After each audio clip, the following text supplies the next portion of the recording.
Dans Fait entrer l'accusé, on disait qu'un bon fait divers, c'était du sang, du sperme et un doute.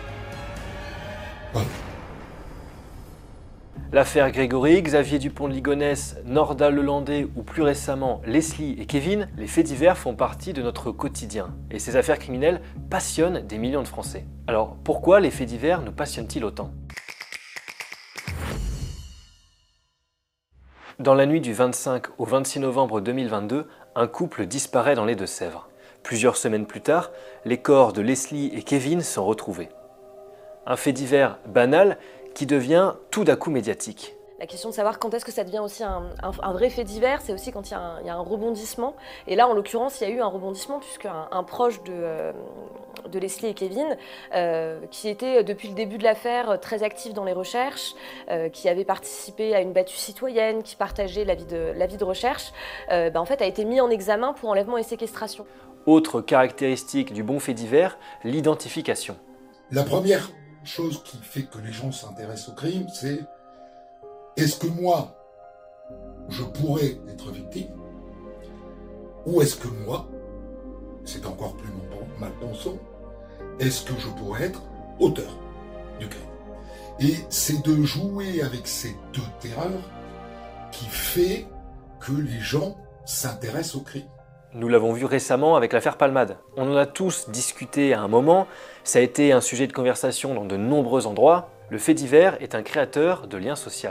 Il y a une question effectivement de rassemblement. C'est pas uniquement, je dirais, c'est pas du voyeurisme morbide le fait divers. Ça appartient au propre de l'homme de s'interroger sur ce qui est étrange. Malgré l'omniprésence médiatique des faits divers, il est difficile de s'y habituer. Il est difficile d'y être insensible, surtout quand le drame concerne des enfants. Je dirais que le propre de l'homme et de la femme, enfin de l'humanité, c'est quand même de protéger ses enfants. Hein. C'est de protéger notre descendance.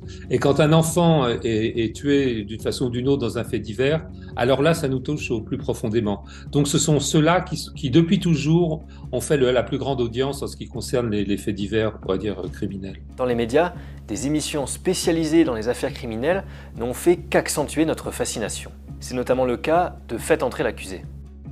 J'ai peut-être ma part de responsabilité. Enfin, ma part. Nous avons peut-être notre part, parce que moi je n'étais que le présentateur d'un produit complexe, produit à plusieurs, mais nous avons peut-être notre part de responsabilité. Nous avons réconcilié le genre avec le journalisme. Et peut-être que nous avons semé une graine qui a mal poussé, qui est partie de traviole. C'est possible. Mais reconnaissons que ça n'était pas notre intention, puisque nous n'avons jamais traité d'histoire en cours, nous n'avons jamais traité de dossiers non élucidés. Nous n'avons traité que de dossiers jugés et rejugés s'il y avait appel. À l'été 2020, le magazine Society publie 2 numéros consacrés à Xavier Dupont de Ligonnès. Plus de 450 000 exemplaires sont vendus. En streaming, les documentaires et les séries criminelles cartonnent. Et cette fascination pour les faits divers n'est pas nouvelle. On raconte qu'à Rome, il y avait des riches Romains qui envoyaient leurs esclaves se promener dans les marchés pour qu'ils leur rapportent les choses curieuses qui s'étaient passées. Donc aujourd'hui, on n'a plus de riches esclaves, mais on a la télévision, la radio, les réseaux sociaux qui nous expliquent toutes les choses étranges qui se passent dans le monde et qu'on ne comprend pas. Un appétit de faits divers difficile à combler. Impossible de tout raconter jour après jour, heure après heure.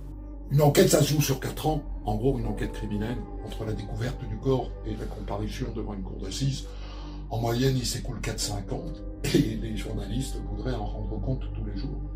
Il y a une incapacité à marcher au même rythme entre les journalistes et les juges. Et cette course à l'information peut parfois être précipitée. Couvrir une affaire criminelle au quotidien,